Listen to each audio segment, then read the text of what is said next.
Last time on Nessin' Around, we talked about an NES game that was adapted from a book, The Hunt for Red October.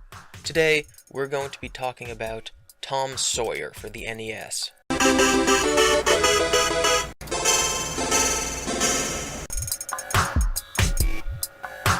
If there was ever a classic book that could be made into an adventure game, it would probably be Tom Sawyer. I can imagine floating down the Mississippi on a raft with Huck Finn, or painting fences. I've never actually read the book, but that is not the direction that the makers of this game decided to go for. As you're about to see, Tom Sawyer for the NES is totally incoherent. The game begins with Tom in class, and we learn that the whole thing we're about to play is in a dream. Apparently, in Tom's dream, the sky is purple. We come to our first real enemy, and we see that he drops a skull, and I pick it up because I have no idea what it does, and it doesn't seem to do anything. Apparently, you can fight pirates like you fight Bowser. There are checkpoints throughout each level, like entering the pirate ship on level 1, which was useful because this mouse guy came out of nowhere. And I'll just allow you to watch this part. Watch me fight the first boss.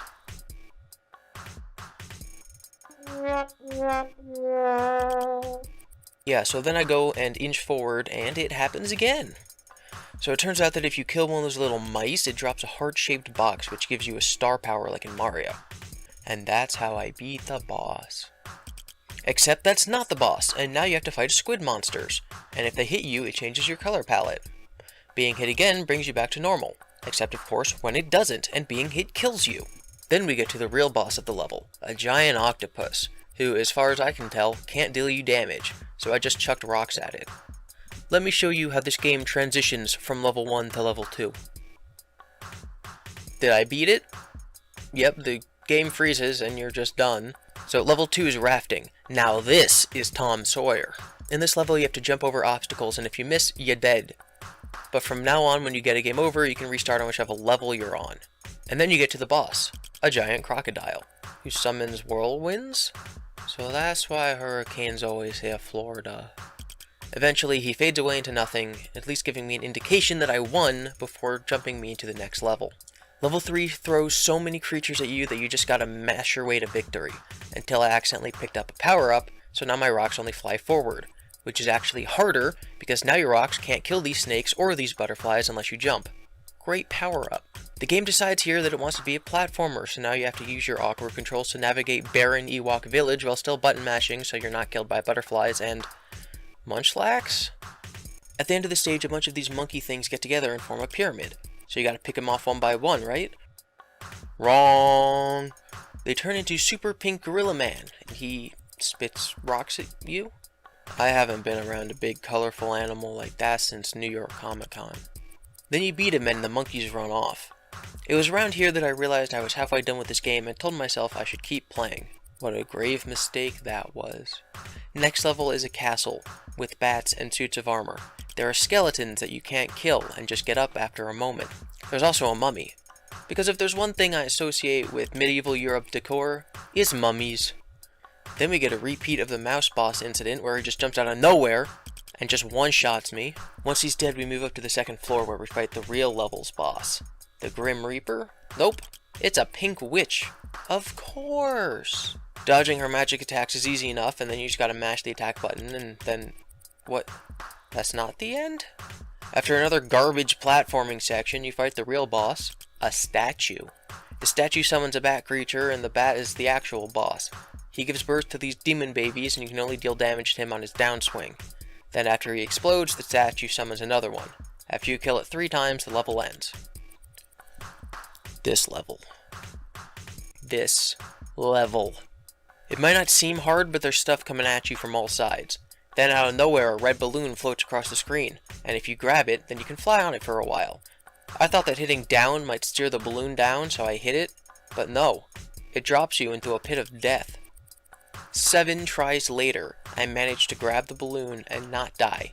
And then you're chased by Mario Power Stars. Hello? Yes? Reggie? I think you might have a solid court case on your hands. Then come the dragons. The mother duckin' dragon. If you don't let go of the balloon, you dead.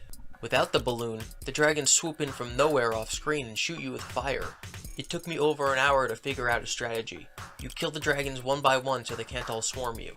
Then immediately you get to the boss, otherwise known as God himself. Yeah, so Zeus here uses the Dragon Balls and flies all around. Good luck hitting this guy. What you gotta do is cheese him into the corner and wait for him to do one of these babies and you nail him. And then you find out he's not the boss. Then you find another balloon, and it becomes a cloud. But there are no dragons around here. You have to fight this blimp that was apparently on its way to bomb heaven, and it becomes a side-scrolling bullet game. Once you get to the end of the blimp, you shoot its engine a few times and it goes down. Tom Sawyer did Hindenburg 2012. So now we're on the final level, and for some reason, it scrolls right to left. We also get these falling stalagmites. Stalagmites, I don't care. Watch this scene. Please, watch this scene. I jump up this waterfall, and I fall down. Okay, so I gotta retrace my steps. I get to the top, and I miss, and die. Next we come to the hallway of waiting, where you stand, and there are spikes that fall off the ceiling. Then I found this infinitely duplicating snake glitch. Or maybe it's not a glitch, and this is the first time that hitting an animal spawns more of it. Totally cheap death. Then we get more dragons to fight. Way more dragons. Did I mention there are no checkpoints in this level? If you had told me when I started Tom Sawyer the video game that the most annoying thing for 2 levels straight would be dragons, I would not have believed you. Here's my live reaction from beating the dragons. I did it, I did it, I did it, I did it. Oh no. No, no, no. Oh, no. No.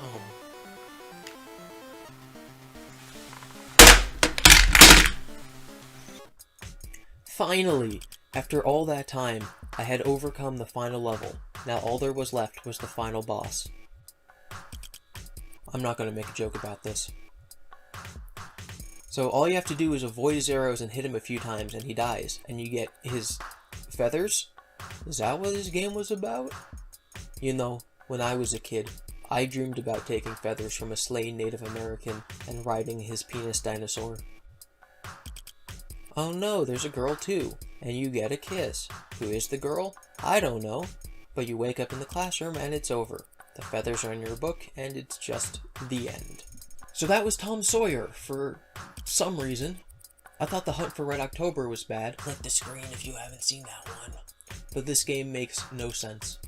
Apparently, there's actually a Japanese-only Tom Sawyer game made by Square that plays just like Final Fantasy. This game was made by Sega, which went out of business in 2009. Apparently, Sega stood for Super Entertainment and Total Amusement. I was totally unamused by this game. There are regional differences between the Japanese and American versions of this game. Apparently, the pirate ship level is actually level 5, after the haunted house, and level 1 is supposed to be the raft. That might be why level 1 does absolutely no explaining on how the game works, but it toughened me up. I needed that difficult pirate ship level to teach me the skills to be able to beat that final level. Those stupid dragons. So, making a Tom Sawyer NES game. It could have panned out well, but it didn't.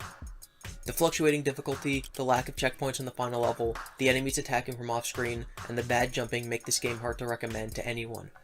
I'll always be glad that I finished it just so I can say I conquered this evil beast, but it's by far the worst game I've ever completed. Please leave a comment if you know of any other weird NES games you think I should play. Until next time, you can follow me on Twitter at GIBI_Devin, and I hope to see you back for more.